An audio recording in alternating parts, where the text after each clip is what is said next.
साल 2150 का समय था। धरती अब वैसी नहीं रही जैसी पहले हुआ करती थी। हरियाली और जंगलों की जगह गगनचुंबी इमारतों और विशालकाय मशीनों ने ले ली थी। हवा में ऑक्सीजन की कमी हो गई थी और लोगों को सांस लेने के लिए एयर प्यूरिफायर मास्क पहनना पड़ता था। समुद्र का स्तर इतना बढ़ गया था कि कई तटीय शहर डूब चुके थे। मनुष्य ने विज्ञान और तकनीक में अभूतपूर्व प्रगति तो की थी, लेकिन इस विकास ने धरती की प्राकृतिक सुंदरता को नुकसान पहुंचाया।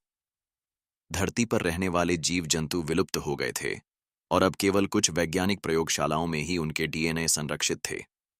लेकिन इसी दुनिया में आर्या नाम की एक युवा वैज्ञानिक को उम्मीद थी कि धरती को फिर से हरा भरा बनाया जा सकता है। आर्या बचपन से प्रकृति प्रेमी थी। उसने पुराने वृक्षों की कहानियां अपनी दादी से सुनी थीं, जो अब इतिहास बन चुकी थीं। आर्या ने ग्रीन रीबर्थ प्रोजेक्ट नामक एक मिशन शुरू किया। उसका उद्देश्य था धरती पर फिर से जीवन लाना। उसने एक ऐसी तकनीक विकसित की जिससे मिट्टी की उर्वरता को पुनर्जीवित किया जा सके और बीजों को कुछ ही दिनों में पेड़ों में बदल दिया जाए। इस तकनीक को बायोरेजन मशीन नाम दिया गया।